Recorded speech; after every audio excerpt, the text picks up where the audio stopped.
What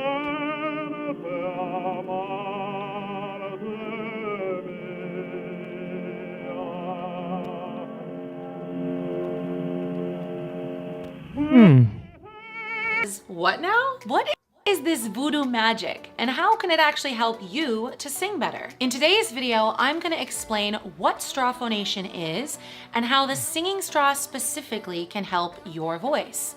If you're struggling with your break, voice cracks, strain, or vocal fatigue, or maybe your voice just doesn't cooperate with you consistently, stick around because this video just might change your life. Change my life.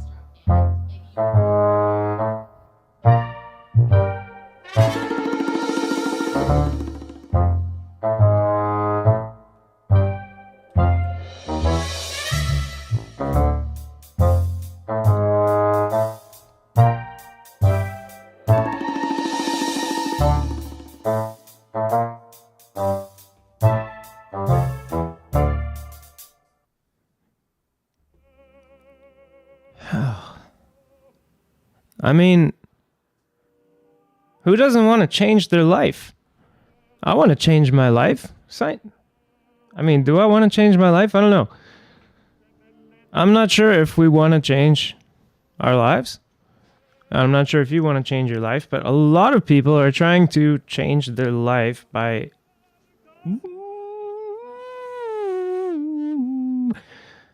singing into straws.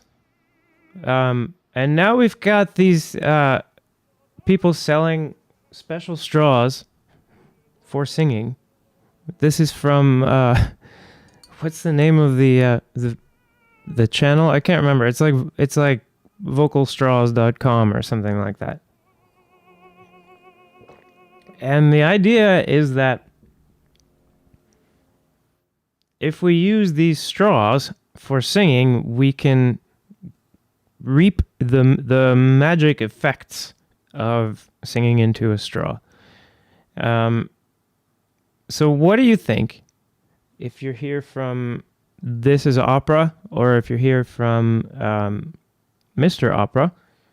We've got two chats available for you to use. And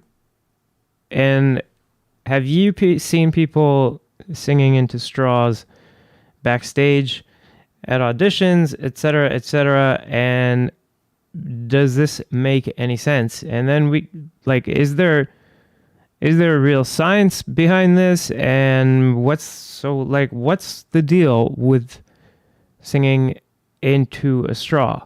And I guess, as usual, as we've seen even with like Manuel Garcia, we can expect some degree of truth and then some degree of bullshit. So we're going to have to bring out the bullshit inspector today. So give me 2 seconds.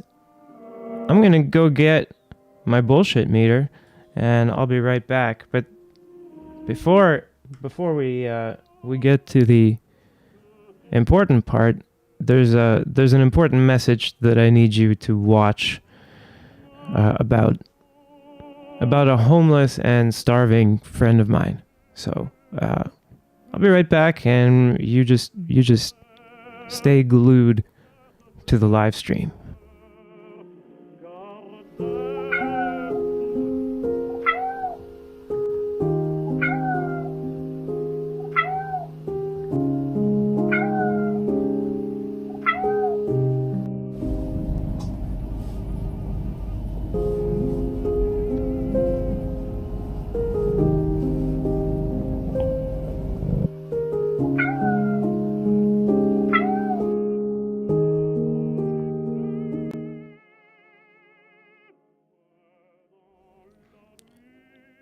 Okay, so we're back, and I've got my bullshit meter here. Let's see. I forget what it was we were looking at last time. It looks like the bullshit count was really high, so we'll reset that. And in case you're not familiar with how this works, when I see something that's true, or that I think is true anyway, because you're on Mr. Opera's channel right now, will hear this sound. When I hear something that I disagree with, that I think isn't true, but could be possibly it's just an honest mistake, or reasonable people could disagree kind of thing. I mean, okay, it's a little bit rude, but this is YouTube. But then when it's beyond the pale, when I feel like there's some kind of intention here, that gets them a bullshit and a screaming goat. So we can reset this. And before we get to the videos about singing into a straw, actually, I just wanted to finish up real quick the discussion. Whoa, here we go. Discussion we were having about the density and perhaps metal that we might be hearing in certain singers. So, and this was the last example that was sent by. Oh, and let's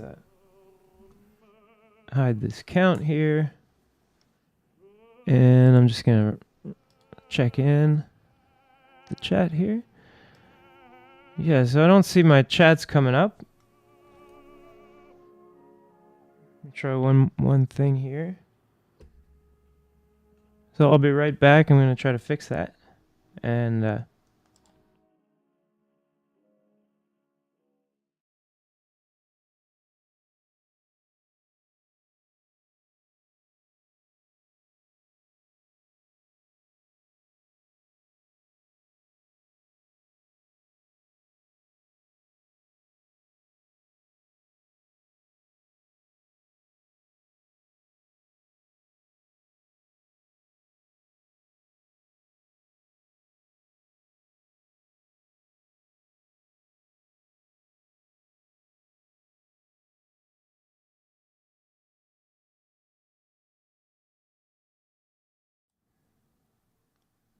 okay, so I should have the chat up at this point, but I don't see it. 1 second. Just 1 second, guys.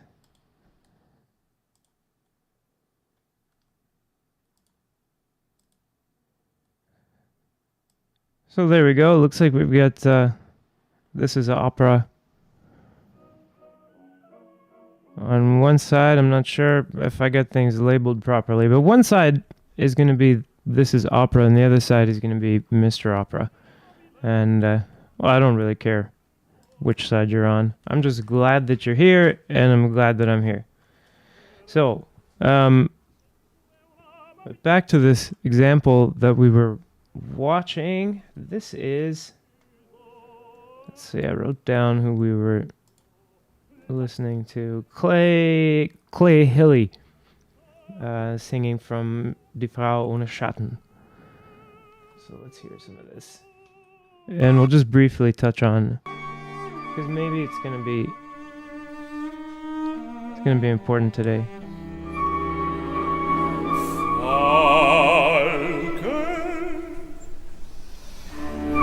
So neutral, some neutral, and then some breathy neutral, and now some metal in the sound. Oh, it's a little bit loud. It's clipping, it looks like.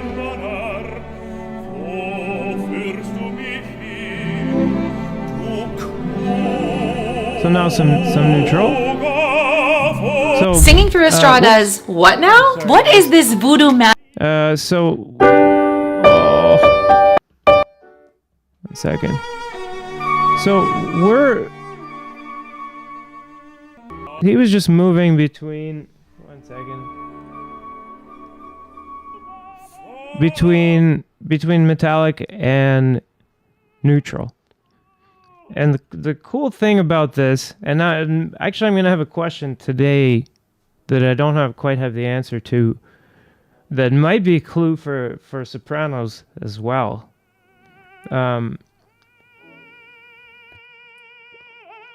But there's a cool thing about metallic singing that happens, which is that if you have your whole vocals tract set up in the perfect way to make metal. And then you just sing softly enough into that shape. You won't get a metallic sound, but you're still going to get resonance that sounds really similar. So I can try to show you with a pretty simple example with the high larynx and everything. So if I make a sound that's like I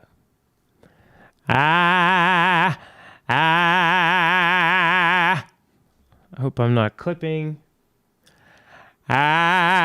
Looks okay. That's metallic, very twangy, kind of nasty. And if I get louder, it can keep being metallic. I'll start pulling back the sound, and I'll be able to keep it metallic for a while. And then after pulling back the volume enough, it's just simply not going to be possible to be metallic. But it's still going to, well, I'll show you first. I'll tell you first.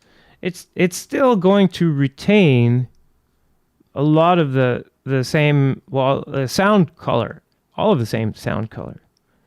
And all of the resonance, vowel, everything, is going to be very similar.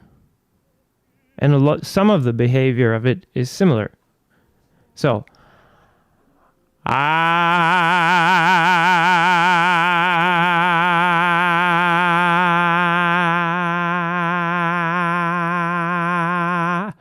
so if I make this kind of twangy sound, even though I have the shape, and even though I have this kind of twangy timbre, because I don't have enough pressure, it's going to turn into a neutral vocal mode. Which means that it's relatively easy to go from a neutral vocal mode to any of the metallic vocal modes. That's not actually difficult. And you can very, very much seamlessly switch your vocal mode so that at a lot of what's going on at the source, at the vocal folds, without giving the audience the feeling of an abrupt change. And that's less the case, I think, for when you're making really big sudden changes in the density, like how thick the vocal folds are going to be to make that pitch. And then I guess, as we're going to see later, some of the advice is kind of weird, that's coming from pretty high places as far as what's optimal and when is that optimal, etc. But anyway, here we've got this what's his name, Clay Hilly, going really seamlessly between, I guess, more of an overdrive-y direction. So instead of more hey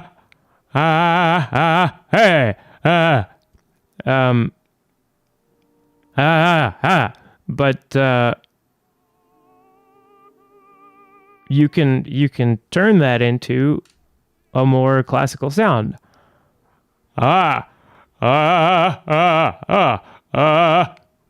So that's yeah, anyway.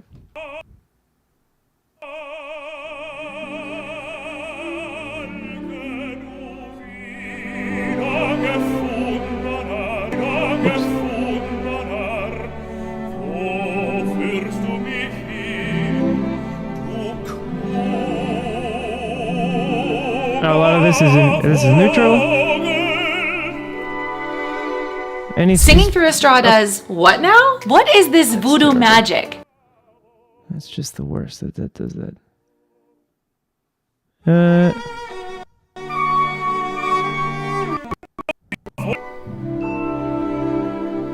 Yeah, so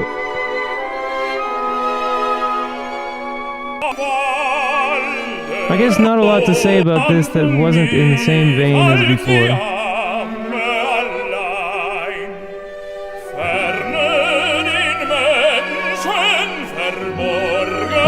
That would be that high note that we just heard was, I think, more in the direction of staying in neutral and relying more on the harmonic coupling to get some sound as opposed to metal. So he's using both strategies. Let's hear the more of the top, I guess. So schrieb meine Frau, sie gab dem Boten künstlich ihr Haarband umflocht den Brief. So, to Bear, I think you're with us. If you could let me know what you thought was especially worth noting here.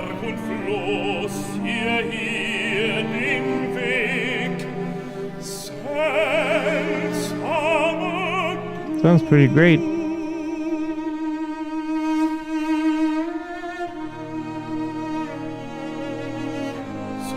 Yeah, and I guess everything is in order as it should be. For doing much quieter things, it's possible to even use a falsetto, as we just heard. And that's all depending on the context, I guess. So let's get back to the straw, though, and let's do some bullshit inspection. Oh. Well, I wouldn't be surprised because he sounds like he can do everything. You know, he can sing big and he can sing really, really soft, plaintive things here and really paint the phrases. So seems like it would be a nice evening, whatever it is he's singing. Very how could you say, really intelligent singer is what I would call this kind of singing. But also, yeah, also very, very attractive. Not like, yeah, anyway. I don't think I need to explain myself. Unless there's like some of the This Is Opera people. Okay. And I'll just make sure that they're not sending things that we're not seeing. I think there's a boycott. Or perhaps they're just not so interested. Let's see. I think it's maybe not enough drama for the This Is Opera people. It's maybe we have to create some more drama, and then they'll come over here and talk to us. Or maybe we're just not the cool kids. Anyway, let's see.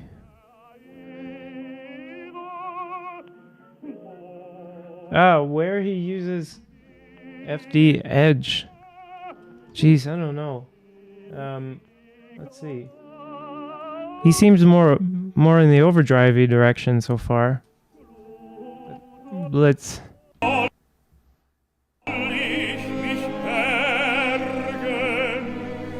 You know, I'm starting to get this feeling that like when you see the spine more flexed, it's gonna be more in the overdrivey direction. And when you see the spine a bit more extended, it's gonna be more in the edgy direction.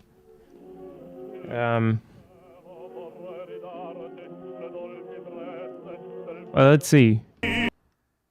And maybe that if it's gonna be more, if it's gonna be fuller, I think darker, more covered approaches are gonna be more in the overdrivey direction, as opposed to the edgy direction. More, say, closed, maybe. Let's see.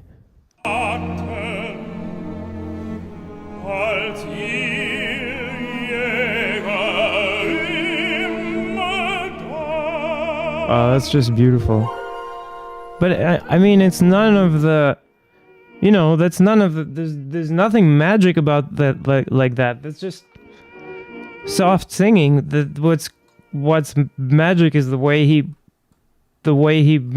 worked that into a phrase where you can't do the whole phrase like that. He did it for one note, but he seamlessly did that for one note. That's. If you think about it, like the change he made is quite abrupt, and it's not easy to mask that kind of change. So that's Clay Hilly. Nice work, Clay. Is this loud enough? I guess I can turn it up a bit. So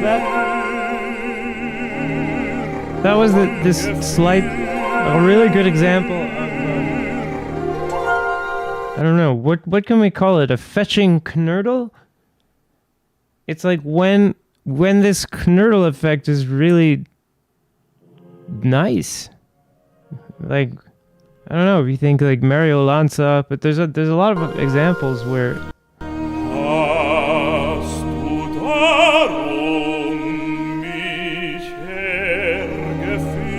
so that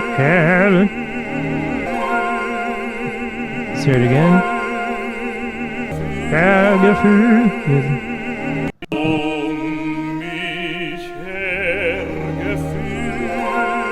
That's really nice. Hear it one more time. This hair.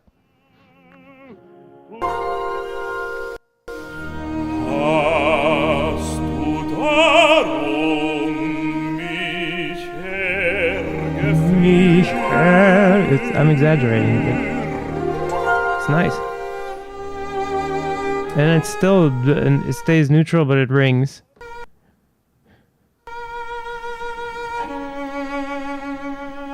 When that gets to be trouble, I think, is when you try to get it to make more power than that. It's a little loud.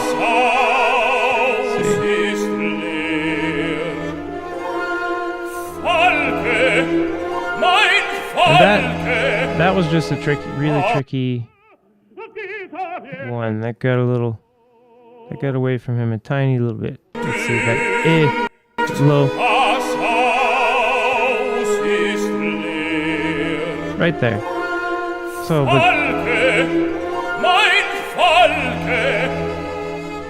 but I bet you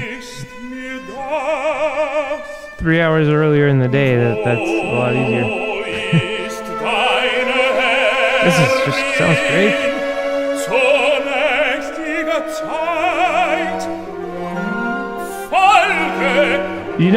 Sometimes you feel like this,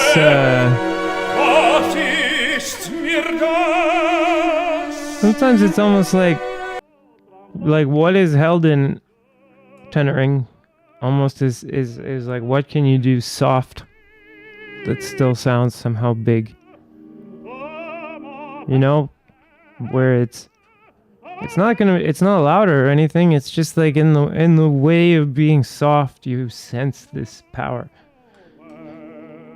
It's hard I can't really explain what I mean there. It's subjective, obviously, but wish I had like waveform. I'll have to get a waveform up here or something so I can easily see where the big peaks are. And then maybe we could also see where some of this resonance is.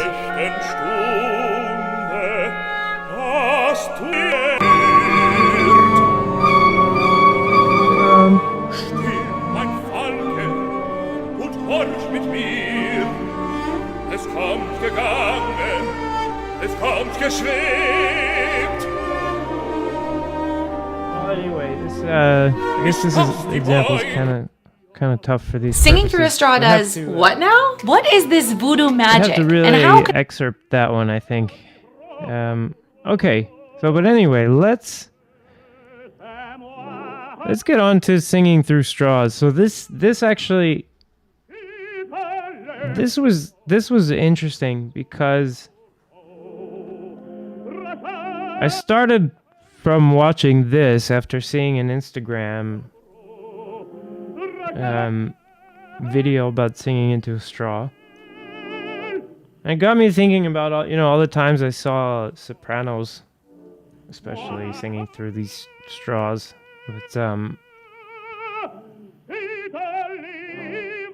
now the straw is really, really big. It's really popular, and now we have these people selling straws for like a lot of money. That are supposed to be special singing straws. What they should be selling is special cleaning kits, I think, because it's just a normal straw. You're right, but you bought a straw now, and the straw is normal. But I think what a singer needs for that's special. Just this is just a little, I don't know, little tiny criticism, I guess. But what the singer really needs that's special, the special gear, is like a special cleaning kit for the straw, because they don't seem like the most sanitary thing on the planet. Just my 2 cents on the whole sanitariness is.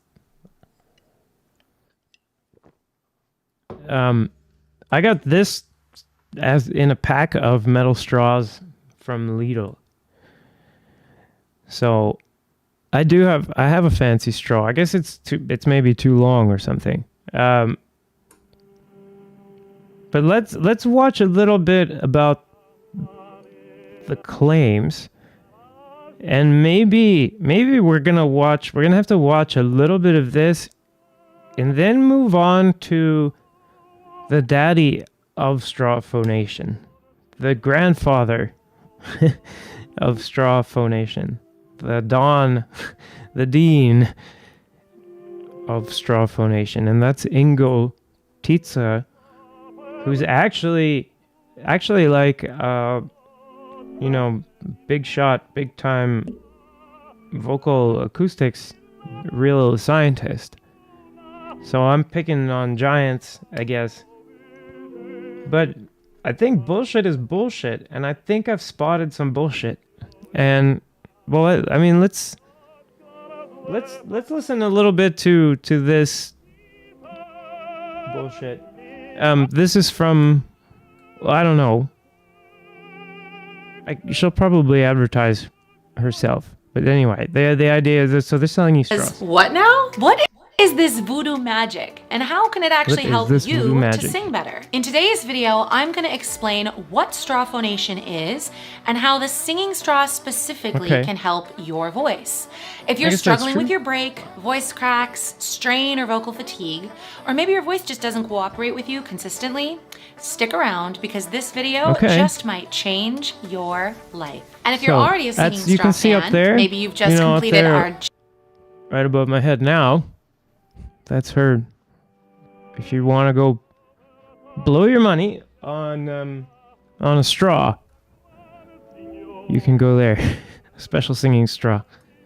I didn't look to see if they have a cleaning kit. If they don't sell a cleaning kit, I don't know. Maybe that's what I'm gonna have to start doing for the cat, because her kibble is getting low, guys. I'm not gonna make you watch the commercial right now, but her kibble is getting low. Anyway, so let's take a look here.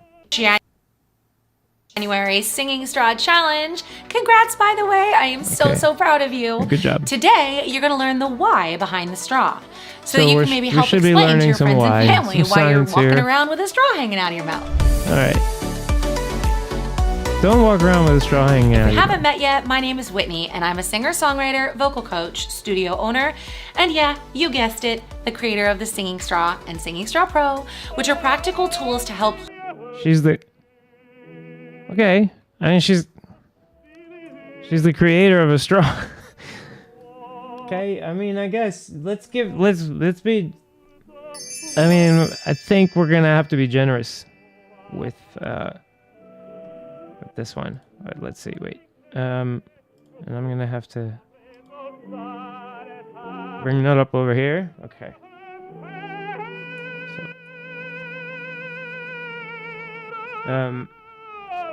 So let's make sure she gets credit. You apply straw phonation in your voice to become a stronger, healthier, and more balanced singer. So if that sounds like your jam, make sure to hit that like and subscribe button down below. Okay. What was it that James Randi was telling us again? Oh man, I gotta make a little clip.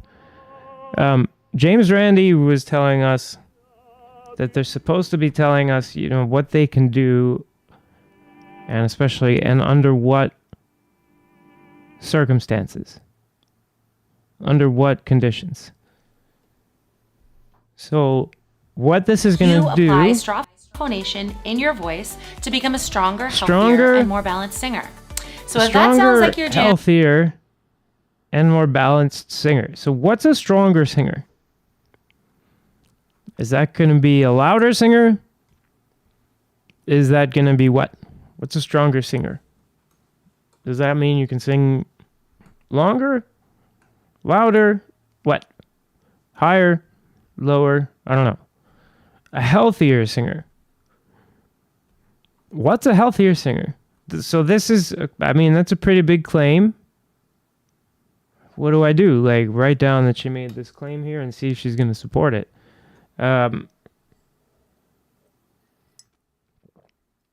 But I guess healthier means we're going to be avoiding some kind of bad health effect, or we're going to be increasing some kind of health marker or indicator, I guess. And a more balanced singer. But what is that? What's a more balanced singer? So this is, I guess, marketing talk. We can, I guess, take healthier as the claim, but you know, I think stronger and balanced look like bullshit to me. So that's, you know, and that's included. And we're going to have to reserve judgment on whether that's going to make you a healthier singer. What's a healthier singer? Is she going to define what that is?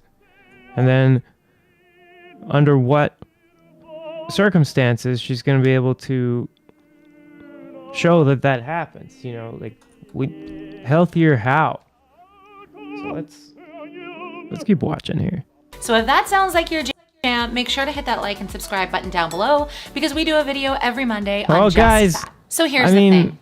I also have like and subscribe. I keep forgetting to say that. And then there's also the place down there at the bottom where you can see a link to support me on coffee.com. And then if you do, it's going to do a little animation during the show. And I don't know, I uploaded a little sound. I was hope it would be a surprise, but I don't know if it'll work. But there's a little sound that's supposed to happen. Anyway, so yeah, like and subscribe to This is Opera and Mr. Opera. Totally get that it sounds too good to be true. Smooth your break, sing better riffs, increase your range, get better tone, all with a little straw. Okay, that's a lot of claims. Wait. Increase your range, get better tone, break, sing better riff. I totally get that it sounds too good to be true. Smooth your break, sing better riffs, increase your range. Like writing this down or something. Okay, hang on. I'm gonna have to keep notes here. So we're gonna smooth the break.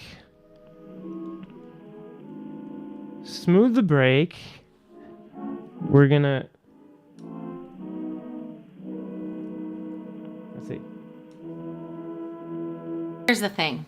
I totally get that it sounds too good to be true.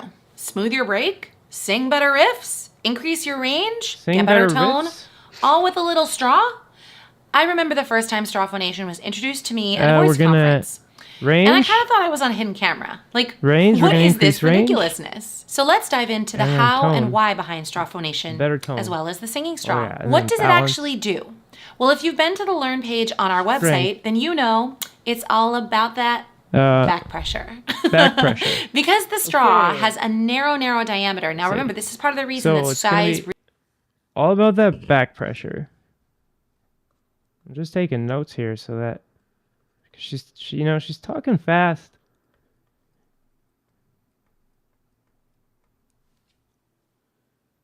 And I'm writing slow. Really matters. A regular drinking straw, people are always like, what is this singing straw? Why are they trying to sell me a regular straw? It's not just any old straw. We've sized it very particularly, you guys.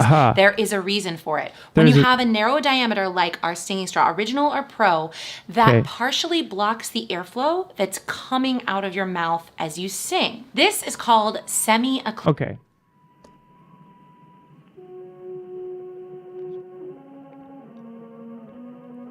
Looks pretty. Yeah. So this is partially blocking the airflow as I sing, and sorry, microphone. So I don't know why do I need to? That doesn't. What so. It's like the one sentence doesn't really relate to the next one. Like there's no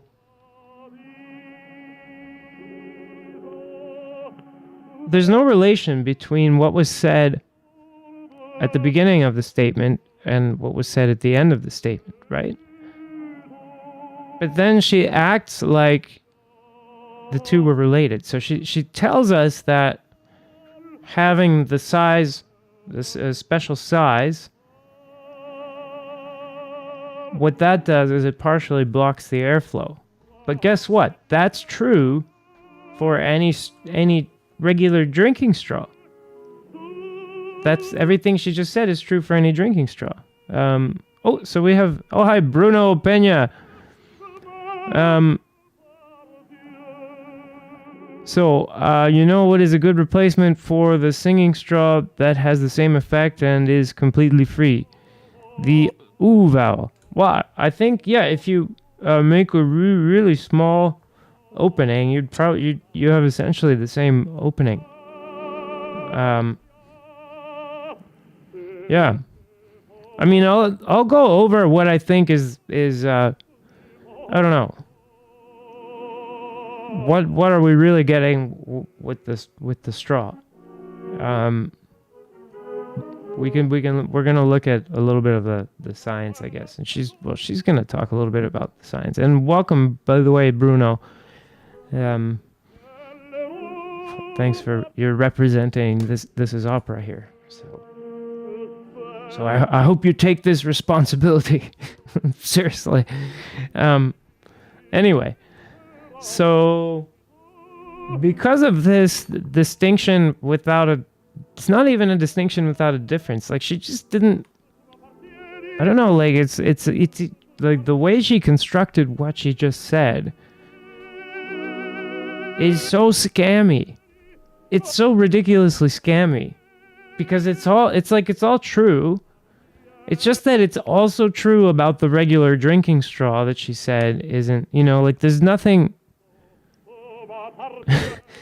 It's just a narrow straw. So, I mean, I think I already gave her one, but I just can't. We gotta put that counter on top. Hi, Riccardo Crampton. Welcome from Italy. So, let's watch a little bit more about this. I'm getting this whole vibe from someone going door to door and selling me selling me knives, Cutco knives. I don't know. You don't have that in Italy, I know. But, I haven't seen it in Europe at all. But it's an American thing. People get roped into going door to door, selling these kitchen knives. Anyway, it's a little bit like this. And in singing, there are a lot of exercises that hinge on the benefits of semi-occlusion. These exercises are called She's saying that the reason that her straw is different is because it's going to semi-occlude. But like I was saying, every straw is semi-occluding, and like Bruno was saying, you can do things with your mouth that are just semi-occluding anyway, and I think she's going to be talking about it already. Included vocal tract exercises, or SOVTs. And if you've never heard of SOVTs, you're probably already doing them without even realizing it. For example, a lip trill. So she's saying that the straw has to be a special diameter in order to be an SOVT, but then she's also saying that a lip trill is an SOVT. So I don't know. Like this has to get another one, because I think she thinks you're an idiot, and that she can talk to you this way and then actually get you to buy a freaking special straw for singing, and probably no cleaning kit. I bet you, look at that thing. It doesn't look sanitary.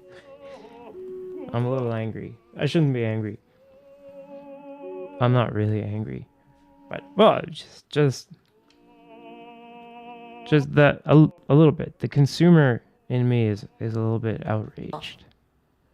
But, certain consonants like v and z, and even humming can be considered an all SOVT. Of these so what's so great about these SOVTs? Well, through SOVT. scientific studies, we've learned that when we partially block the airflow as it's coming out of your mouth when you're creating sound, a back pressure is created in the vocal tract. That's true. And the vocal tract is just a fancy way of talking about the space that's between your vocal folds here in your larynx all the way up through your throat and mouth to your lips. That back pressure in the vocal tract helps to send energy back towards the vocal folds, and then they essentially don't have to work as hard. It sounds magical because, guys, in my opinion, it kind of is. That back pressure does a number of beneficial things. Is it that they don't have to work as hard? Well, I guess so. Man, this is getting into like where I need a real expert here. Hi, Dove, and welcome. Yeah, well, as you can tell, this is not going to be one of those glowing reviews of either semi-occluded vocal tract exercises in general or singing into a freaking straw. But I want to try to keep some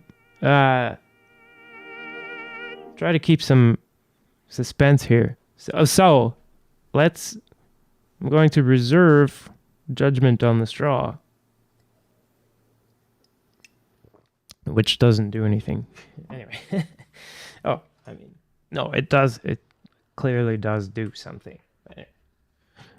I guess the question is, does it do anything useful for someone who is interested in classical singing performance, the performance of classical singing. So loud, clear singing, generally without any kind of amplification. For voice use. Oh, not only does it help to, often loud orchestras. Open the back of your throat, lower your larynx, and relax extrinsic beneficial things for voice use. Not a back pressure does a number of beneficial things Whoa. towards the vocal folds. And then they essentially don't have to work as hard. It sounds magical because, guys, in my opinion, it kind of is. That back pressure doesn't. So, yeah, I guess that's that's true. You know that this.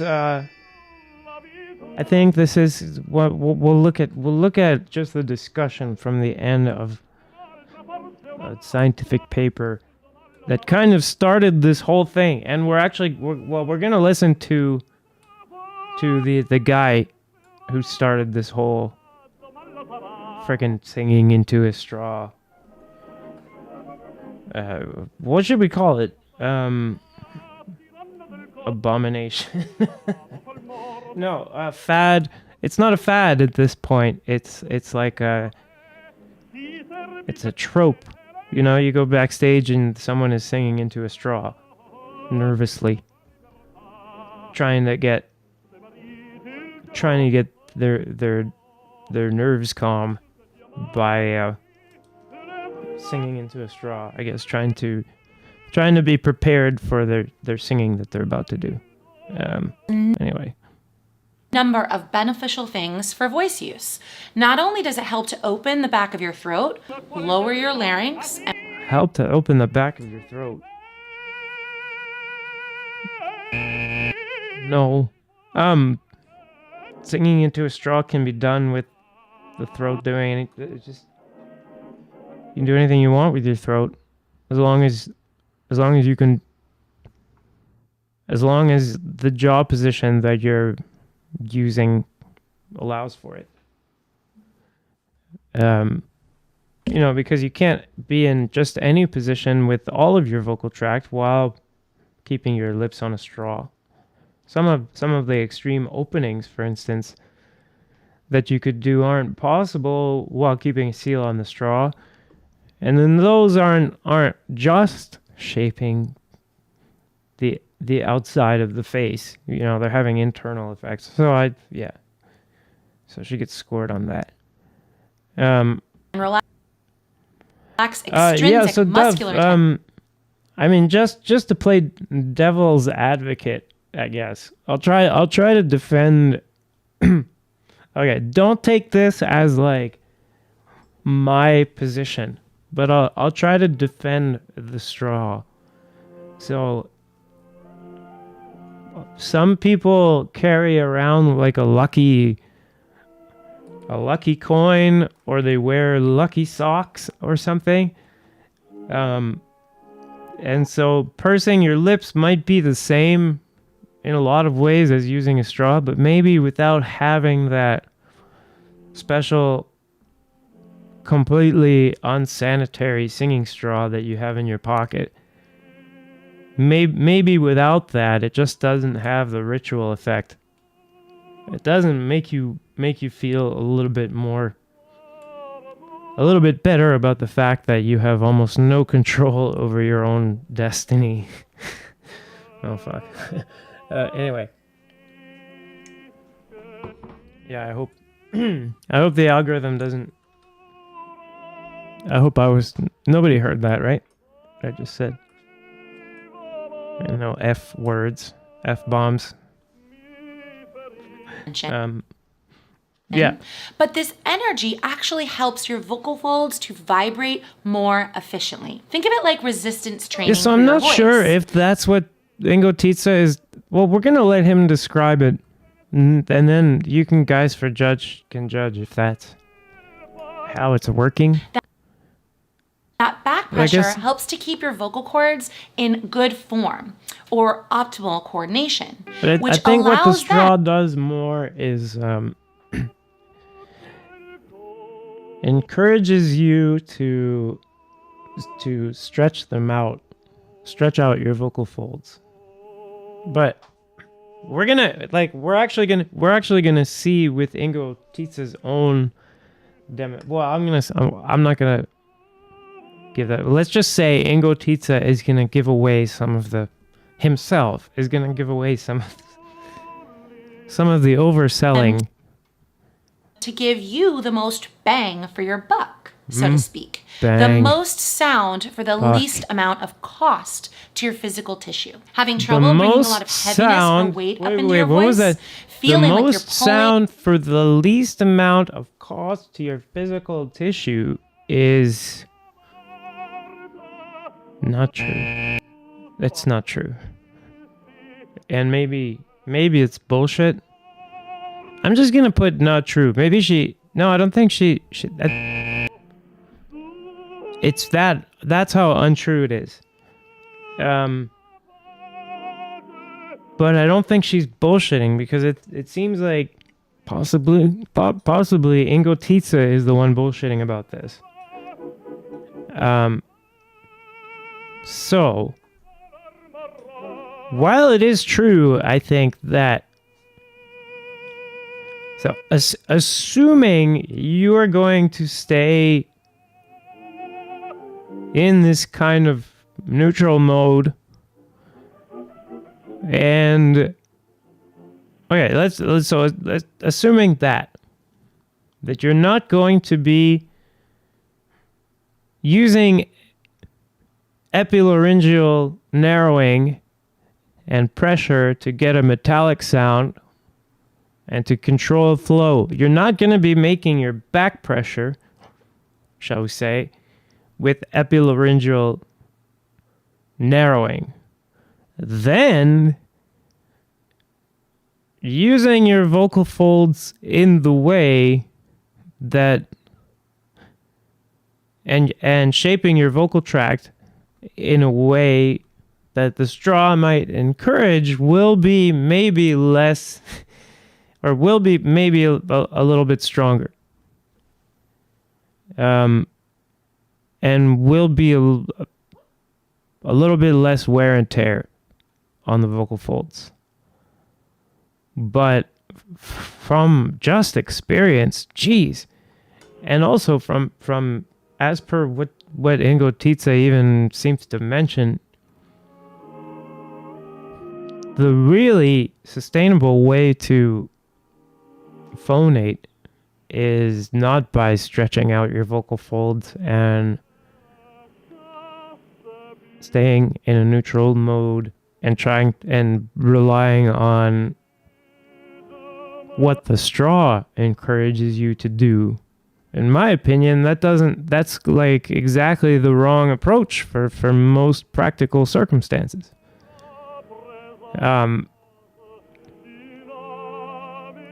What you want to do instead is keep the vocal folds nice and fat, short, so that it's a little bit like trying to make sound by clapping your whole hands versus just the edge of your hands, you know? Like, for one, like I can make noise like this, and the harder I do it, the more noise it makes, and that's also true when I use the whole hand to clap.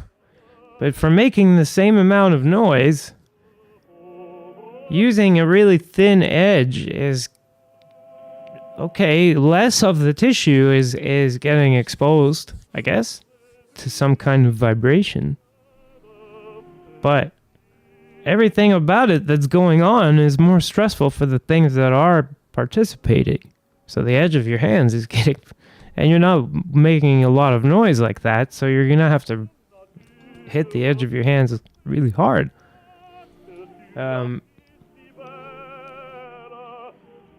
So, is that the most... But it's not true. I don't think that's the most... That's the way to preserve the tissues or keep them from being subjected to any kind of stress. I think that, for one, keeping them short... And then two, using a metallic coordination. And we'll see a little bit about that, but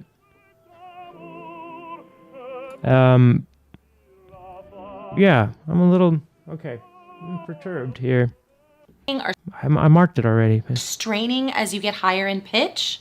Well, the singing straw is actually going to help thin out the vocal folds and stretch them to release some of that tension and compression. Okay. Maybe you're breathy.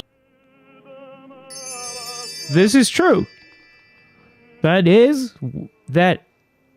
absolutely what the singing straw, or any straw, or any SOVTE is going to help you do. It's going to help you encourage stretching of the vocal folds. let's see if any of the materials we look at today actually give us an explanation for why that's optimal. Or give any kind of reason for us to believe that that's always optimal, or even is that optimal most of the time? Or not? And I would say, well, I'll pretend like I'm a little bit, what's the word? Impartial. I'm an impartial judge. Totally not doing this because I got triggered by Instagram ads for freaking straws. COVID straws. For nice little virus spreaders. Let's see. In the lower part of your voice are having trouble projecting sound. The singing straw can actually help promote more vocal fold closure to these folks. Essentially, this is the most epic of all voice. I guess that's, I mean, okay, but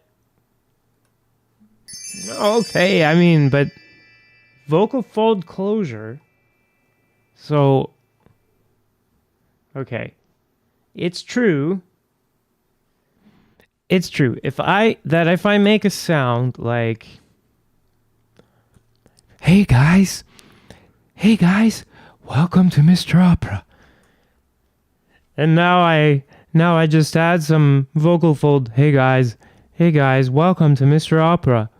Hey, now this is great. Okay, now I've added some vocal fold closure, and yeah, that's gonna be way more sustainable than if I try to make this kind of sound work.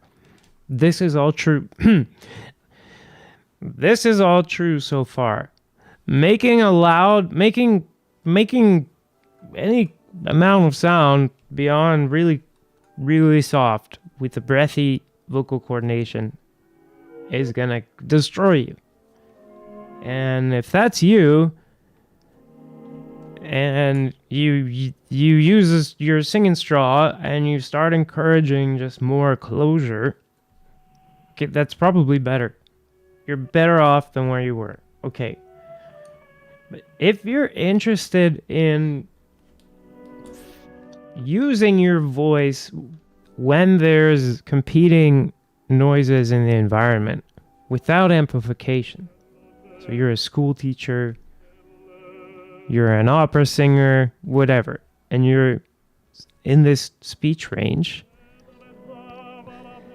then what you need is not just clearing up the sound by using more vocal fold closure. What you need is metal.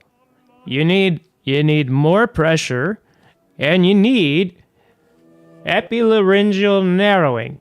And then you need the ability to articulate, make all of your vowels while maintaining your epilaryngeal narrowing.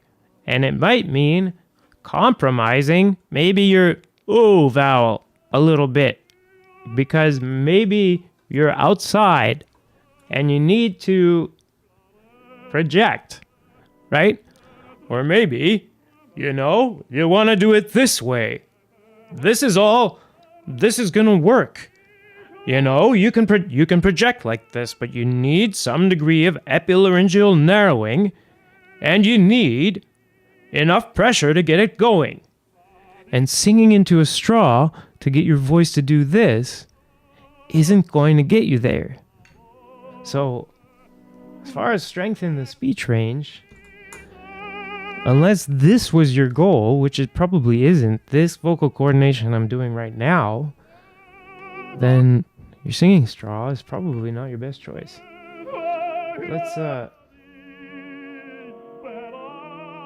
Maybe we should move on to Ingo Titze already. Because,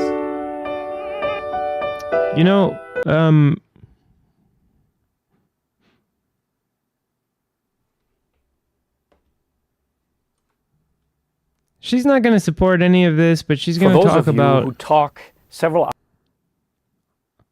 how there's studies and stuff. You know where this is going. She's not gonna give a reason why the smoothing the break, singing better riffs, increasing the range, improving the tone, making you more balanced, or strengthening you, is all gonna be the result from using a straw and this back pressure and stuff. You know it's not going to be in the video. The video is going to be just trying to sell you the straw, really, and it's going to talk about that there's science, and it's not really going to give you why it works and stuff. So let's go to this guy, Ingo Titze. This is the original. This is OG Mr. Straw, Professor Dr. Straw. This guy wrote the paper, basically, that started this whole thing. Nonlinear source filter coupling in phonation. And we're gonna look at how that works in the next video. What I want you to look at now, straw man. Yeah, this is a straw man argument. So he's doing a bunch of work with the straw during the shooting of this video. That's what I want to show you. You know, he's showing you how it works, whatever, the right way to do it, the wrong way to do it. And then you get to a point where he's going to explain a bit about how it works. Will in fact be small, but your effort should be as though you're making a normal speech sound or even a loud sound. Let's see. So right after this, change. He's showing you, you know, make sure that the nose isn't open. You know, that you're making sure that all the pressure is going through the straw, all the air is going through the straw, nothing's leaking. Okay. So there shouldn't be any change. It is also important when you pinch your nose. I think we were looking at that from Garcia. That you use lots of abdominal muscle support to keep your tone steady and strong. So it's not about making a small sound. So he's saying, you know, you gotta keep your voice. You gotta use abdominal pressure to support, not be trying to purposely be really weak. The sound that comes out of the end of your straw will in fact be small, but your effort should be as though you're making a normal speech sound or even a loud sound. And be sure that every accent is a belly accent and not a throat accent. So are you hearing what I'm hearing? 1 second. After you've practiced the exercises for maybe 5 minutes, okay. After you've let's remember it's supposed to clear up your speaking voice, right? Supposed to help you have this more sustainable phonation, etc. This clean phonation. Is a belly accent and not a throat accent. Listen to his voice when he starts to talk now. After you've practiced the exercises for let's one more try here. Straw will in fact be small, but your effort should be as though you're making a normal speech sound. Even before this demo, so after this demo, it is also important that you use lots of abdominal muscle support to keep your tone steady and strong. It's not about making a small sound.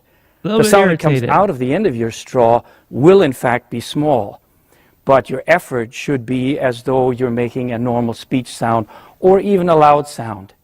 And be sure that every accent is a belly accent and not a throat accent. And now, the big finish. After you've practiced the exercises for maybe... He doesn't want to go on because, I mean, it looks bad. And of course, no acknowledgement. And I find this kind of thing, like, I find this to be very vocology, or like very New York school of singing. I call it prog lighting, where, you know, it's like whether or not things actually worked, you're gonna have this narrative of progress is happening somehow. It's, I don't know, it's a strange, let's see, wait, I'm gonna start up my chats again here. It's a strange phenomenon. I call it prog lighting. And then often, you know, your teacher's got you singing into a straw or whatever, and others around you don't have this sense of any kind of progression happening in your singing, but your teacher is creating for you like this whole, and maybe you are a little bit, this whole narrative of progress, and like you're seeing progress where it wasn't, and you're not noticing obvious problems where they are. So like, for instance, you do a whole demonstration for this straw thing that you wrote about and that you figured was a recommendation that would be good because you're the author of actually like a really important scientific paper that has important answers for singers. Really important answers for singers, especially trying to bring back the kind of singing that we heard in the early 20th century and then going to the, let's say, 3/4 to the end of the 20th century. That seemed to have been a little bit more common, and that became less common. And we're going to see later that Titze's paper seems to like put his, like he puts his finger right on what's missing. And then, but then he's telling us to sing into a straw. So I don't understand how this works, but then he does kind of give us a clue. So let's keep watching. Minutes, you will find when you go back to normal speech that your voice seems to be coming out of your eyes instead of your throat. We call this a high placement of the voice. What? Dude, you're a scientist. You are a scientist. You understand math that you can do math in your head that I can't even understand the concept. And you can do that stuff. And you just told us that this is singing into a straw is going to help you with speaking because it'll put you in high placement, which seemed to have just make it almost impossible for you to talk. And now we're being told that there's such a thing as high placement. And then this guy is, well, I guess maybe it's a pun because he's high placed. Like he's a really important guy, a really important scientist, very credible scientist. He wrote important papers, peer-reviewed papers. And he's saying this. Like, he knows placement is not a thing. But there it is. High placement. This is, and we saw something, I guess, this similar vein in what Garcia was doing, where he was like, in some ways, like a real scientist, you know, really, really looking at larynxes and stuff and really saying real stuff. And then this kind of thing. The feel of the sound is lighter but more buzzy in the really face buzzy and in the there. hair. Try to relate to that feeling and try to get that every time that you talk. And if you find that after many hours of talking, your voice does lose that placement and it goes down, down, down further until you press your voice like this. That sounds better. Try to get the first opportunity to reset. I mean, he just he just demonstrated a more sustainable way to speak. And okay, maybe he doesn't practice it enough. But if he practiced that, what he just did, if he practiced that and got good at it, then he wouldn't be so wrecked at the end of this short instructional video. Okay, obviously they had to do some takes, so he's probably been speaking for well over an hour now to do this video. And there's lights, you know, this kind of like infinite gray background. It's not perfect. You can see some shadow behind him. But still, there's professional lights there. It's not the easiest environment. Okay. I get it. I totally get it. But this guy is, I mean, he's embarrassingly unself-aware that he's just wrecked his voice for you while advocating for the thing that seemed to have wrecked his voice. Kind of as we watched. For this purpose. I'm not saying if he was singing some falsetto songs, that probably would have been a great way to go. Like I have my Sarah Bareilles songs that I like to sing. They're like in a female vocal range. And that's probably something I should have considered, doing some straw stuff to do those songs. Maybe, countertenors. I get it. But that totally did not work for the purpose he just advertised it for. Not even voice with a straw. Give it a try. I think you'll like it. If you need more help, thanks. Contact a speech-language pathologist that specializes in voice. We call that specialty vocology. Thank you. There we go. Where do I recognize vocology from? But vocology, that's if you go to voicescienceworks.org, which I've done a video about, along with SingWise, another seemingly affiliated in many ways channel. This world of vocal pedagogy is pretty small, I guess. Everybody knows each other. They have a website filled with total nonsense about how your voice works and how acoustics in general works. And I mean, it's like flat earth level kind of stuff. Like easily disprovable concepts about how resonance works. But right there on their website, there's a tag that says American Vocology Association or something like that. And I looked into that one day.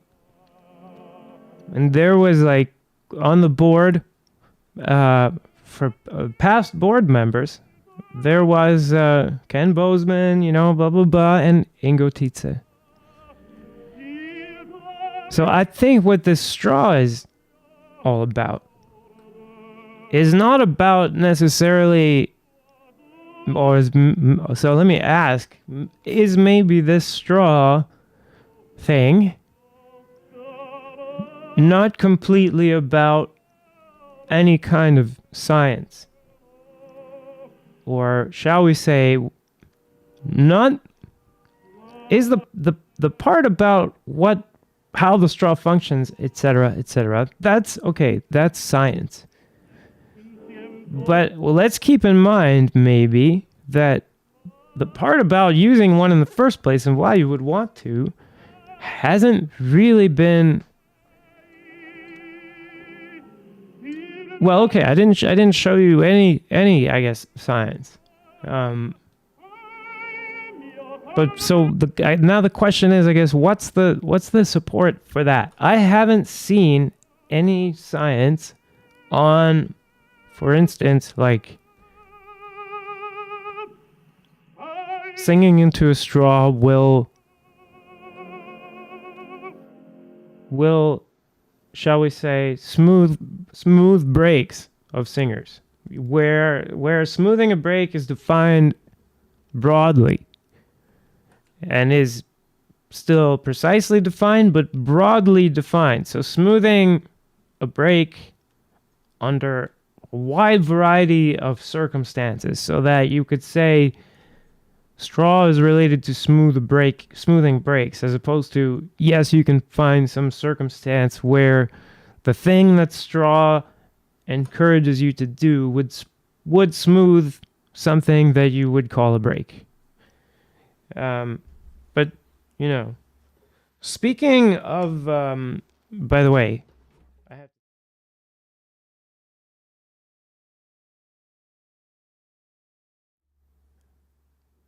oh yeah, sorry guys. Sorry, jeez.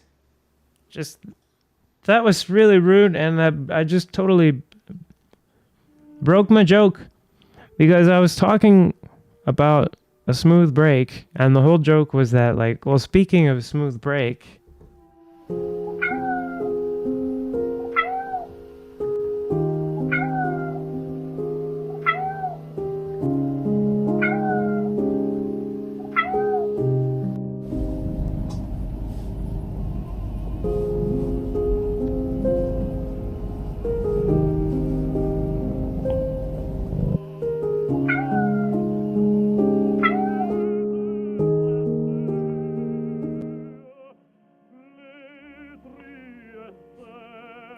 I mean, get it?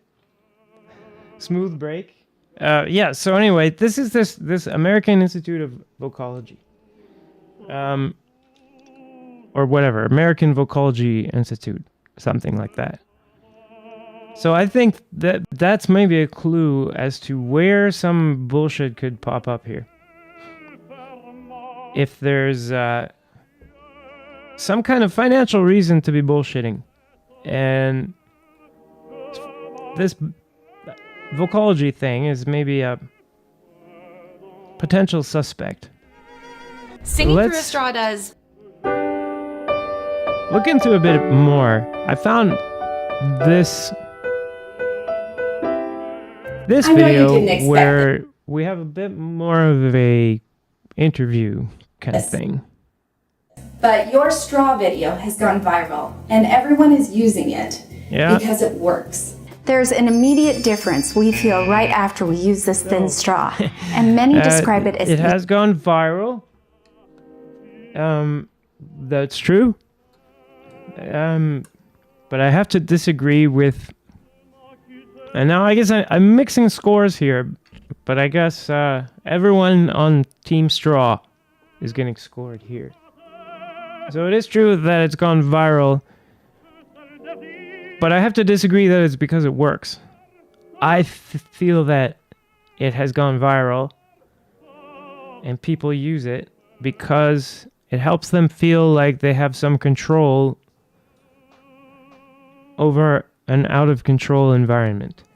I think it reduces anxiety in that sense. And that's why people use it, and it's the equivalent to a lucky coin in your pocket. So, I mean, I'm entitled to my opinion, and you're entitled to yours, but I have a live stream. So, I'm doing the score. After we use this thin straw, and many describe it as easier, more resonant, clearer. But can you help us explain why this thin straw works so well? Objection, Your Honor. Through a thin straw puts your vocal folds in the most optimum position and shape for vibration, which encourages efficiency. That's why voicing becomes...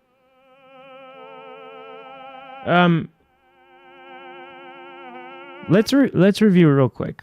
What was the statement? Vocalization through a thin straw puts your vocal folds in the most optimum position and shape for vibration, which encourages efficiency. That's why voicing...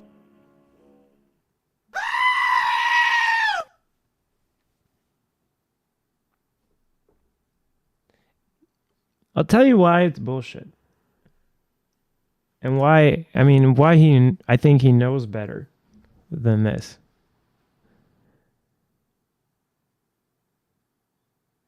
It's because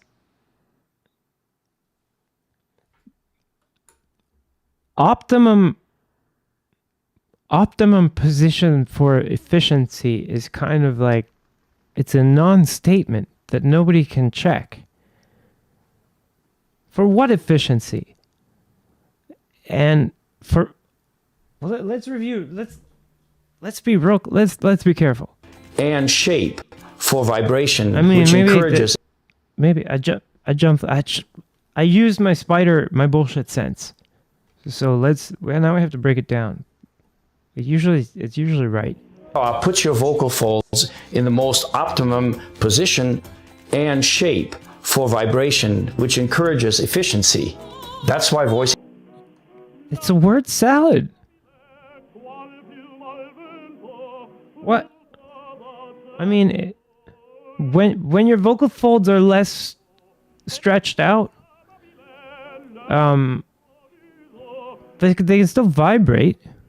I mean, you're gonna need more pressure, I guess. Is that what he means by efficiency? But if your goal was like a fuller density sound, it's not more efficient to have thinned out vocal folds. And if you're, that's word salad. Sorry. It's just word. I need a new. Becomes easier. I need like a new counter, because I think some kind of salad themed thing would be great for word salads. Better position and shape of the vocal folds helps start a clear, easy sound, especially when the vocal folds stiffen for high pitches or swell due to inflammation. I've shown how vocal folds vibrate. If the vocal folds stiffen for high pitches and it doesn't sound good, the key thing to do is to get good at singing high pitches with stiffer vocal folds. Because probably that person was trying to make a big sound. And probably stretching out the vocal folds more and making a quieter sound is not efficient from their point of view. It's maybe efficient from some kind of bullshit point of view, but probably not from point of view of their original intention. Vibrate by vibrating my lips. When my lips are healthy and barely touching, they vibrate very easily.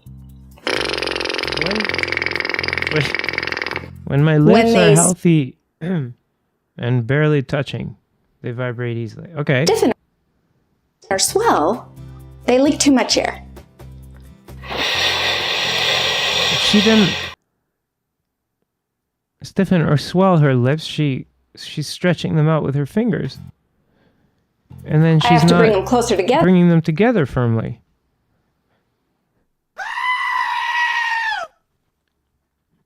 That's the worst. And if you want to make more sound, you're gonna, you gotta work more. And shape them differently to get them to vibrate easily again. Is that what you mean by optimal vocal fold position and shape for vibration? Yes, and the straw will help you train the intricate muscles of the larynx to adjust for that stiffening to start vibration.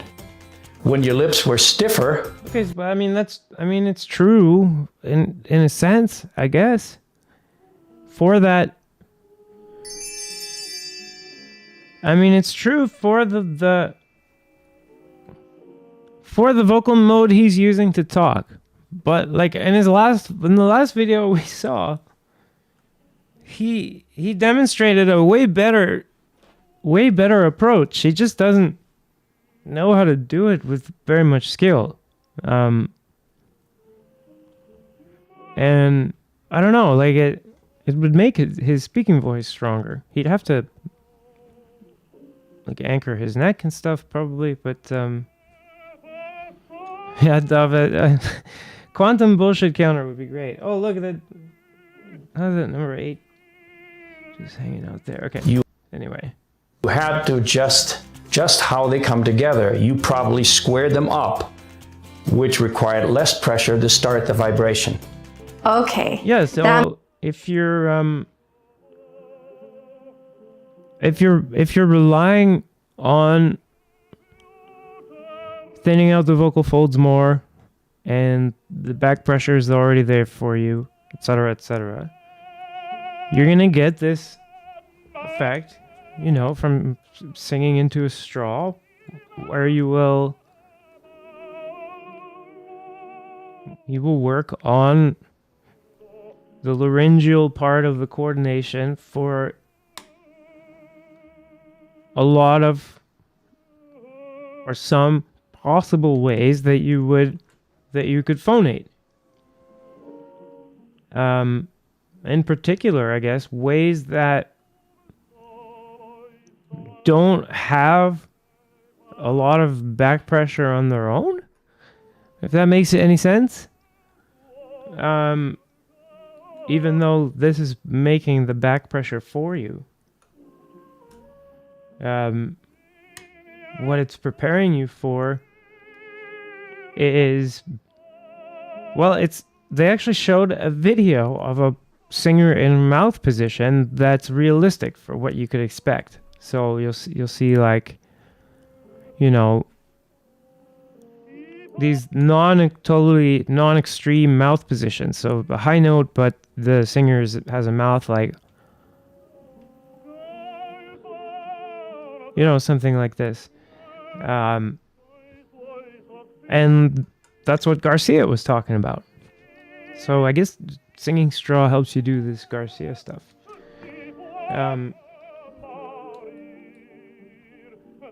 Makes That's what sense, because I felt that adjustment. The vocal folds produce that kind of sound, but we know that the sound becomes more interesting as it travels through our throat and mouth. I know you refer to this as the vocal I guess, I mean, okay, it gets more interesting. Tract. So can you explain why the vocal tract is an important part of simulating the vocal instrument? That is an awesome... We gotta see that. That's like... Yeah. I just can't... My mind just, you know, this is ADHD. I just can't mentally help making a human centipede out of a bunch of those. Anyway, now you have to as well. Sure, the vocal folds produce that simple buzz-like sound. Look at it. Is an important part of simulating the vocal instrument. Sure, the vocal folds produce that simple buzz-like sound, like the lip buzz that you just demonstrated. If you compare this with the trumpeter's lips create sound waves or frequencies that are filtered as they travel through the trumpet horn. I mean, both. He is a famous scientist that studies this stuff.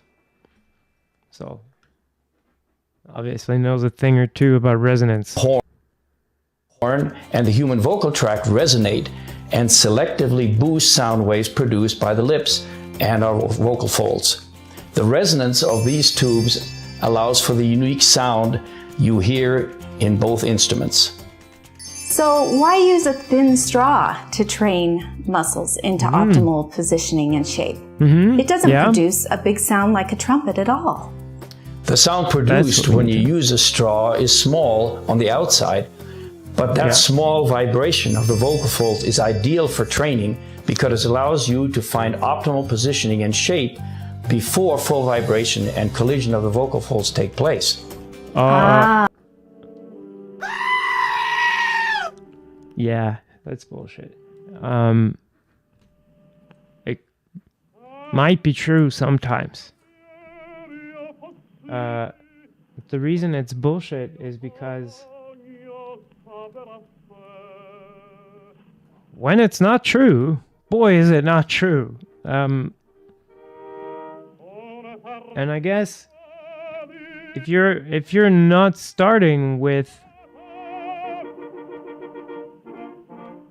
what's the intention? What are the goals? Then you're in a situation where you have ideas like optimal. It's almost a non-word in this case. Optimal for what?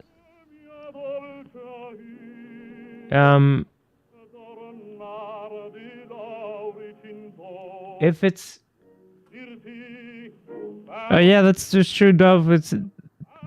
That's interesting you notice that. It is the same. Yeah, it's the same Q&A thing, but I guess Garcia didn't invent that. And there's Q&A formats in a lot of fields talking about a lot of things. But anyway, yeah, the reason I gave that a screaming goat one bullshit score is that it's not just wrong that it's necessarily optimal.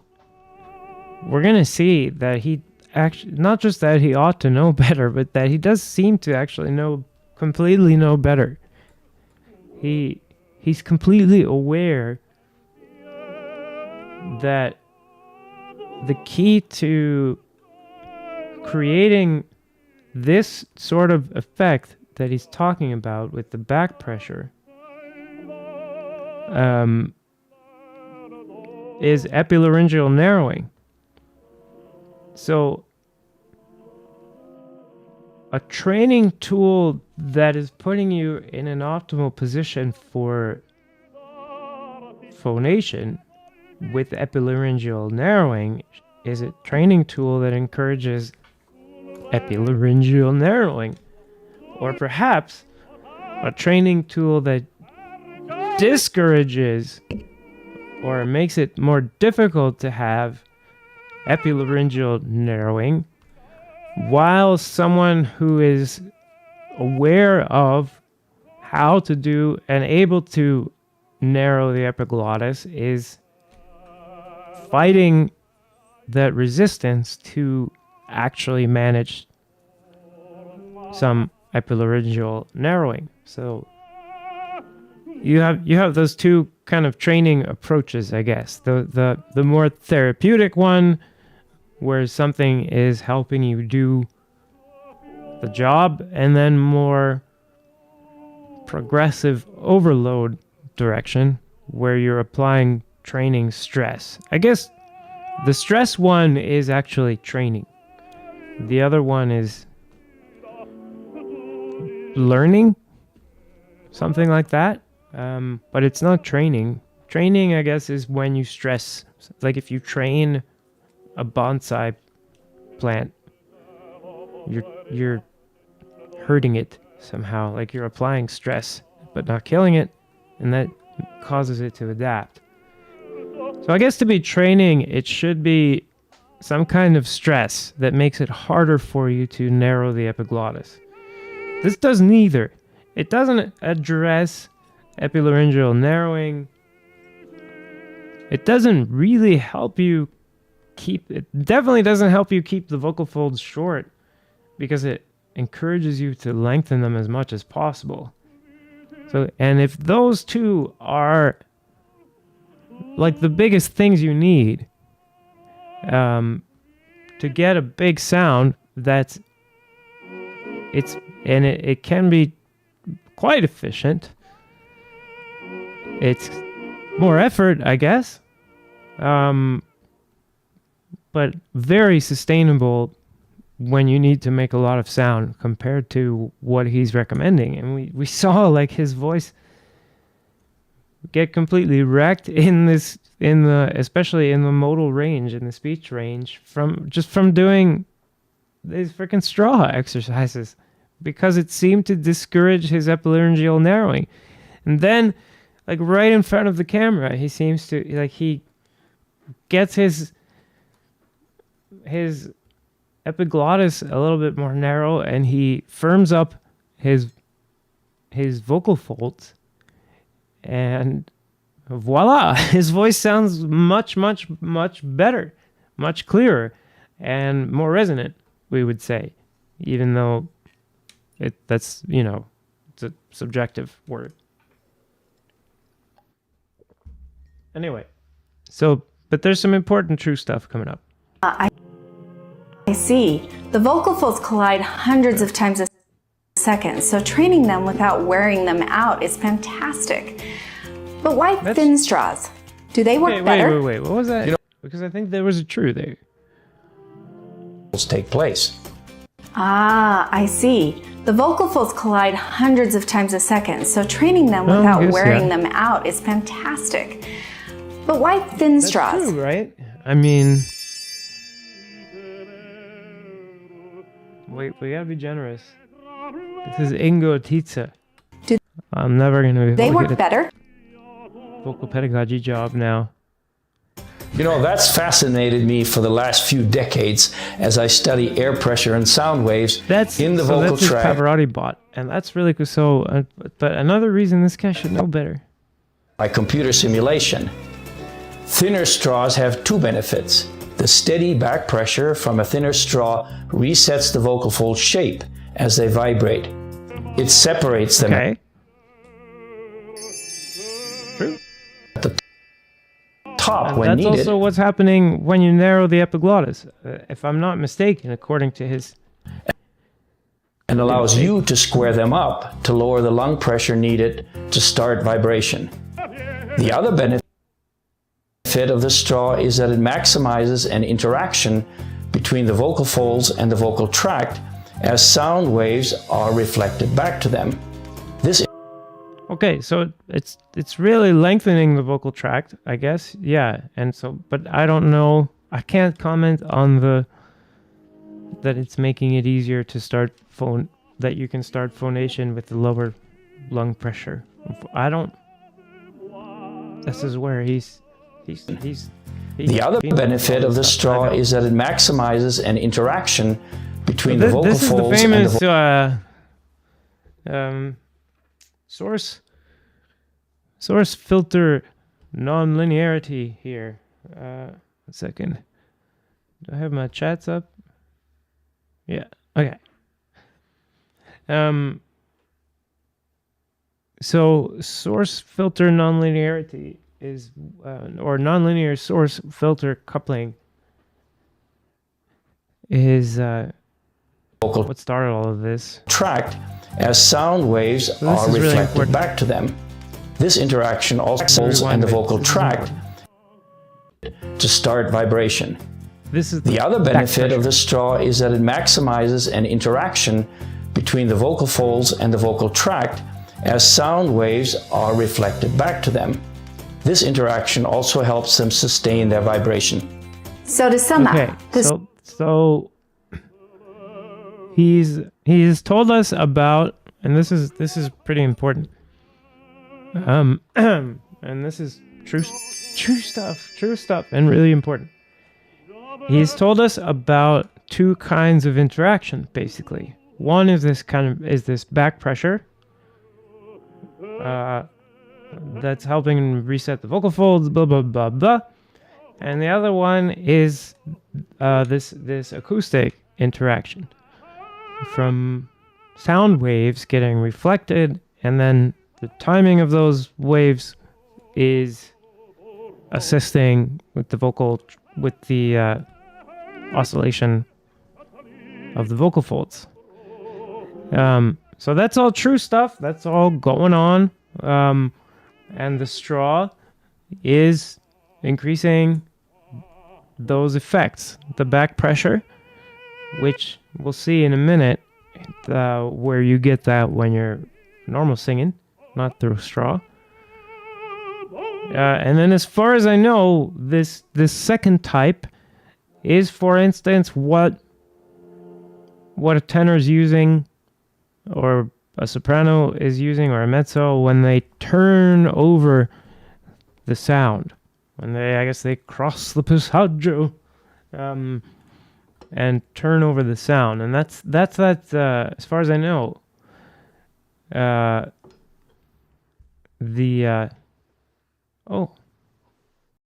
sorry. Just adjusting my volume. That's the formant harmonic coupling that I keep harping on about, like F2H3 and the I think less used, but I'm not sure which is used how much, F2H4. So, and that's, well, we'll see what the definitions are in a second. Straw helps like train the optimal position and shape of vocal folds without wearing them out. So, but let's see this again. Using thin straws, square up the vocal folds so it takes less effort to start vibration. And a sound wave interaction. And then so the thing there to think about is then, does that therefore mean that using a really, really, really fat straw, like a boba tea straw or bigger, could possibly be a way to train stronger vocal fold closure by making it harder as opposed to by making it easier? Interesting. Between the vocal folds and the vocal tract is maximized to sustain that vibration. These two benefits make your vocal instrument more efficient and produces a clear... Well, okay, I can't... I get triggered when someone talks about the vocal tract as an instrument, or talks about the voice as an instrument. I just get really triggered, because it's not an instrument. It's just you. It's like, it's part of you. It can't be an instrument and also be like something you eat with. That's, well, like, I mean, if it's a fork, yeah, like a fork is an eating instrument, but your mouth is not an eating instrument. That's just you, and that's the part of you that the fork goes into when you're eating. That's nobody says that your mouth is your eating instrument or your digestive instrument. So it's kind of, if you think about it, it's weird that people say the voice is an instrument. It's not just like, and it's weird. And it's weird that every vocal pedagogy theory seems to start with the voice as an instrument. Except mine. Yeah. Easier and more resonant sound. Okay, so that's that about this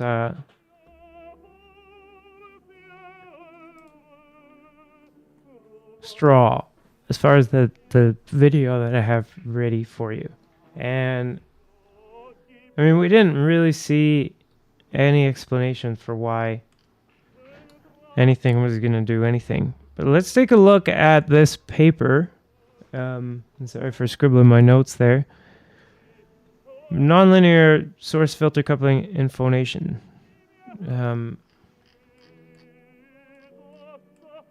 And in particular, I just wanted to go to the conclusion. It's a bunch of complicated stuff, bunch of really complicated stuff that, for the most part, is like above my pay grade. Way above my pay grade. I guess I'm smart enough, like if he could explain it to me, if he could come on the show, that would be really perfect. And then I'm sure he would love it if I would also do the bullshit meter while he's talking. Or maybe like if everyone gets a bullshit meter, and you could just, when you want to object, you can choose the appropriate bullshit meter button. Anyway. So the thing to notice here, the reason I wanted to bring this up, and I'm gonna, I guess, make this bigger. You can find this PDF on newschoolsinger.com. I have it in the free library. Website's kind of a mess, but you might be able to find it if you go there. So what's important here is source filter interact. Of course, the first. So 2 levels, and so level 1 is the interaction of glottal airflow with acoustic vocal tract pressure.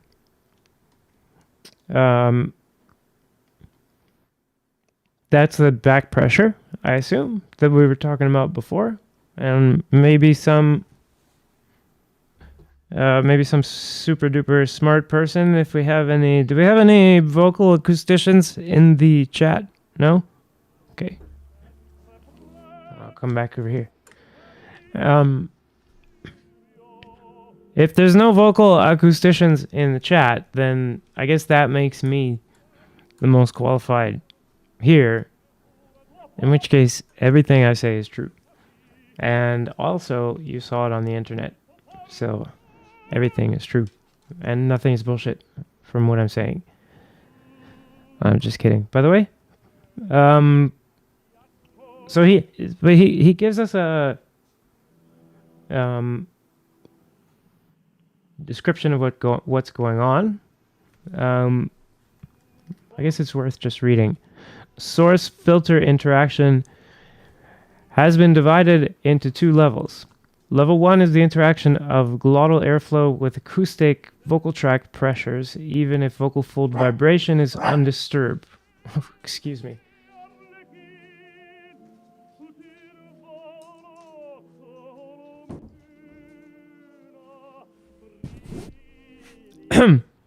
Sorry. Speaking of undisturbed, nothing to do with why the cat is starving. Anyway, so level 1 is the interaction of glottal airflow with acoustic vocal tract pressures, even if vocal fold vibration is undisturbed.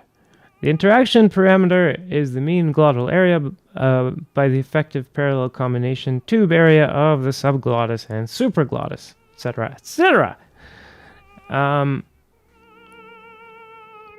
This is the important part. For constant adduction of the vocal folds and constant large tracheal diameters, the coupling parameter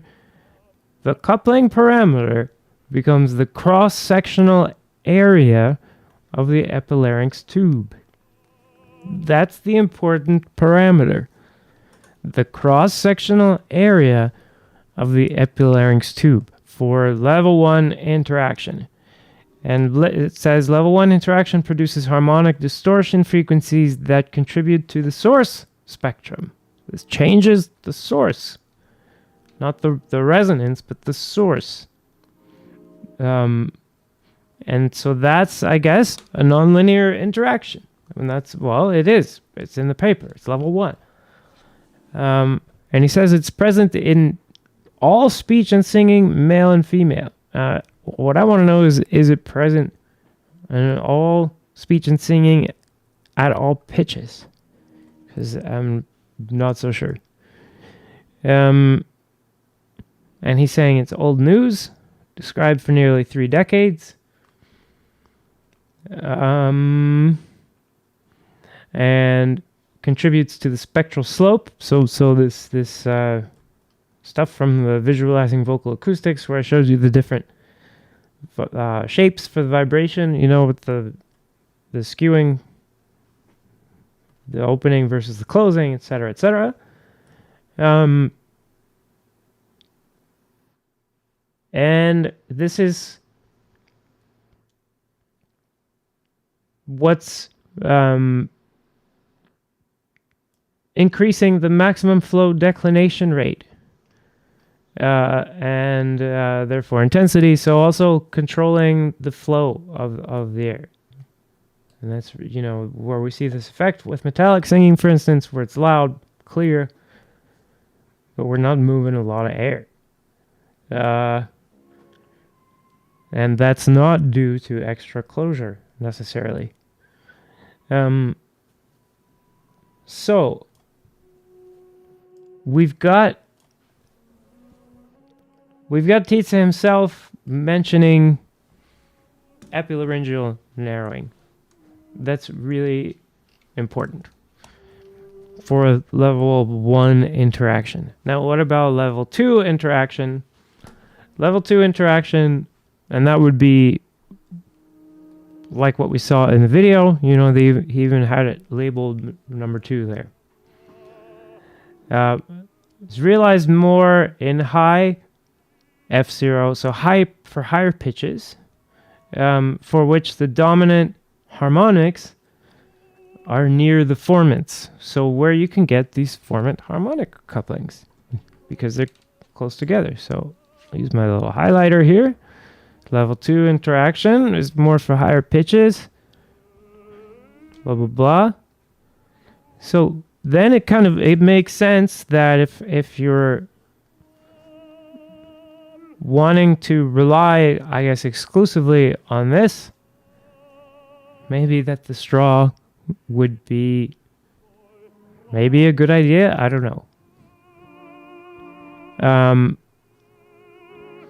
But it would leverage this to get you to stretch your vocal folds early, and that's one of your options.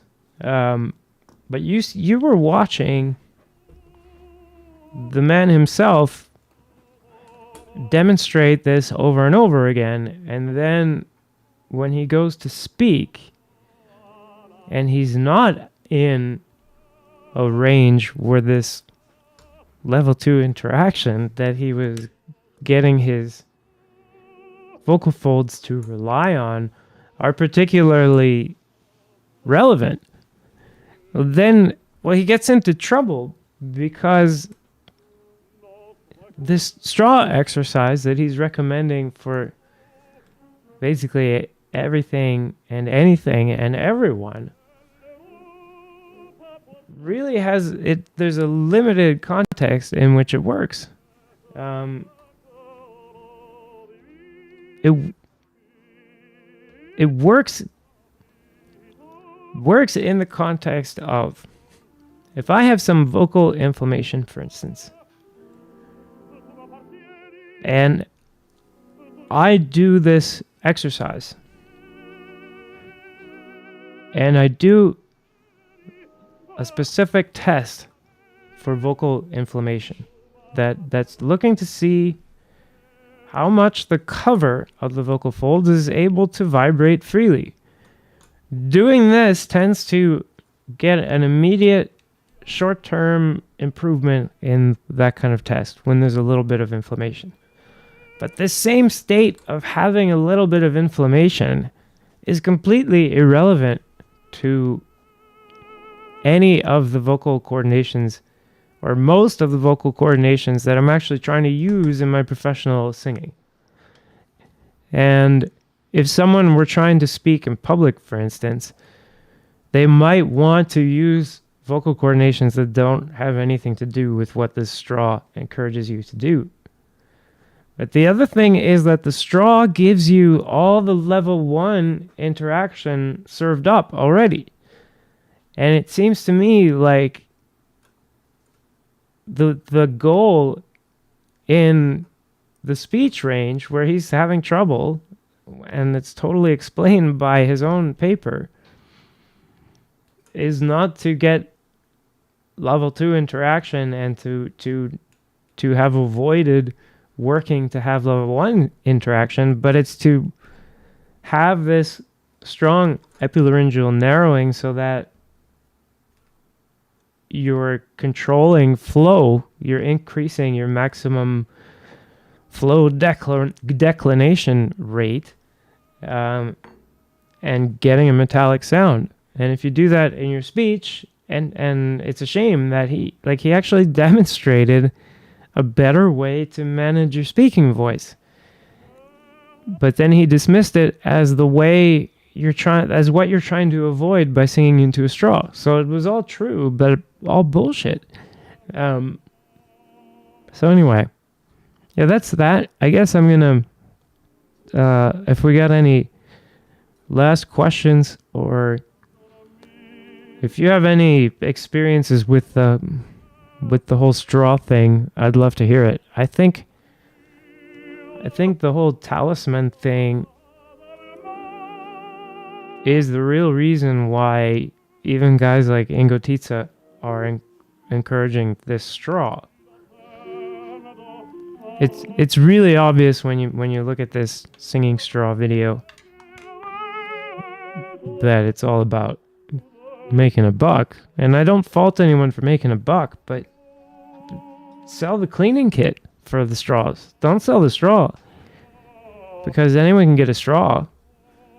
It's the cleaning kit you need to make sure the straw is clean.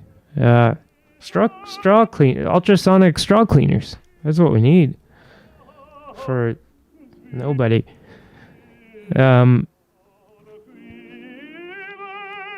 Yeah, Dove. It must be the the observer effect. And in private, it would totally work. I guess the more you could rely on inside voice and not have to project the voice. But I think even with recording a video like that, you want to use a bit more. There's a strong drive to communicate. And that's what got him. He put on a bit of pressure to try to communicate because he knows how much sound he really needs. And he's not set up to do it because he was just doing freaking straw exercises. Anyway.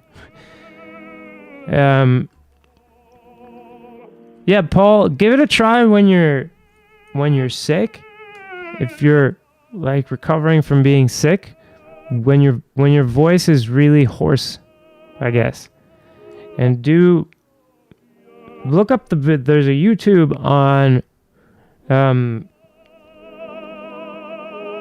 these inflammation tests. There's a set of standard tests where it's a lot of really soft falsetto singing, like you sing like the happy birthday song, etc., and do these really really easy, different range, really light things.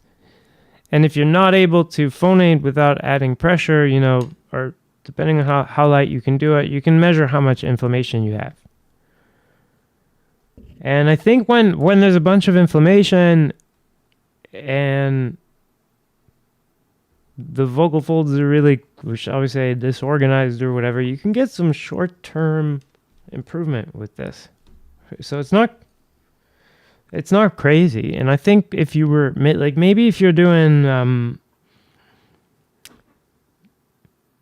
not Bee Gees, but I don't know, like maybe like for certain people who are trying to sing really light falsetto or something, I don't know, like maybe maybe like the vocal feminization crowd could benefit from the straw. I don't know. I don't think that the operatic sopranos I see backstage are actually benefiting from the straw. I think that they're... And what I would like to know is if there's any level 1 interaction that happens from this narrowed epiglottis. It seems to me, in a higher range where you have this level 2 interaction, but beyond the pitch where you can have a metallic sound. So the metallic sound, as far as I know, comes from this glottal pulse skewing, and that's where that harmonic distortion, I think, all has to do with this metallic sound, that roughness, etc. Sopranos aren't doing that in their head range and stuff, but there is something that sounds awfully loud and often awfully twangy, and the mouth shapes and stuff and jaw positions are awfully familiar looking. And I wonder if, does that mean that there's this type 1 interaction that's responsible for what's happening, especially with these bigger sounding, heavier sounding sopranos that seem to rely on really twangy neutral. So I'd like to know if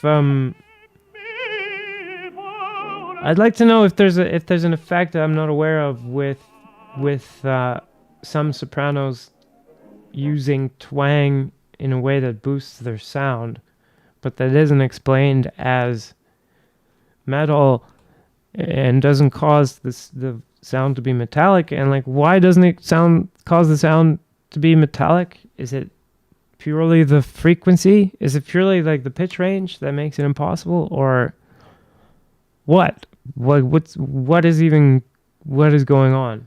Maybe it's impossible to not stretch the vocal folds to get to those pitches or something. And then once you do, I don't know. So I don't know how that works.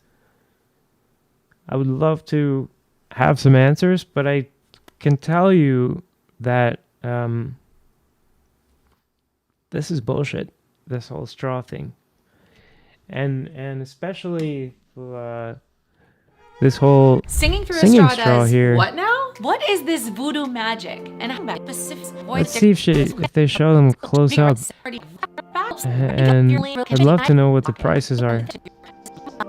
I have like 5 minutes. We could. But your straw video has gone. Singing through a straw does. Then I have to go. Scientific studies we've learned have to work as high use. That's not only does it help to open the back of your throat, lower your larynx, and relax extrinsic muscular tension, but this energy actually helps your vocal folds to vibrate more efficiently. Think about like resistance training for your voice.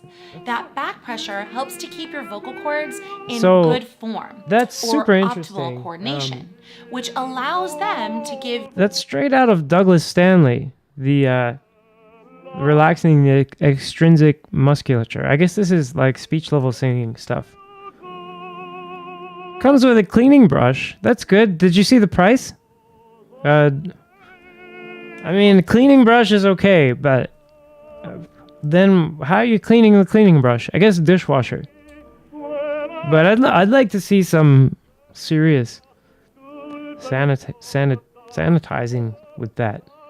You know? That seems a bit... I want to know the price, though. I don't want to look it up because... $70 for 3 straws! Okay, guys. So, if you go to coffee.com, there's commissions there. If you send me $60... I'll send you a kit of 4 straws. And I promise it's not going to be because I cut this one and another one in half. Oh, 3 different resistances. Okay. Well, let's say I will find 3 ways to cut through your resistance as a consumer if you send me just $10. Wow. Jeez, that's bullshit. $70 for a kit of 3 straws of different resistance. So that you can... I don't know what exactly. Well, so that you can... we're gonna have to watch some more of these. Smooth the break, sing better riffs, increase the range, get better tone, balance, get better balance, be a stronger singer, and win in your child support case. No, that's a different thing. So that's, yeah, I mean, that's a bit much. $70 for a kit of 3 straws. I mean, I'm in the wrong business. Actually going on stage and stuff and singing things and teaching singing, just the wrong business. Well, anyhow, so I guess I'm gonna end it here because that's on this sad note. RIP, consumer of vocal pedagogy. But this is Opera, the bullshit inspector, and I'll see you tomorrow, I guess. If you got some ideas about what you'd like to see covered, some particular bullshit that you saw on Instagram, YouTube, TikTok, whatever, that's always fun to listen to. If you want to send your clips of yourself singing and don't want to be identified, I can blur your face, whatever, but we can also play that, and you can get maybe some experience instead of shouting at people from in secret. You can sing at people in secret and get some feedback, but then it's never gonna be on your permanent record. Look up straw sax. Okay, I will look up the straw saxophone dove. But I gotta go. Got people to do and things to see. And so I will. Yeah, I guess I'll see you guys tomorrow. I'll think of something. Probably just we're gonna do more Garcia, and maybe I'll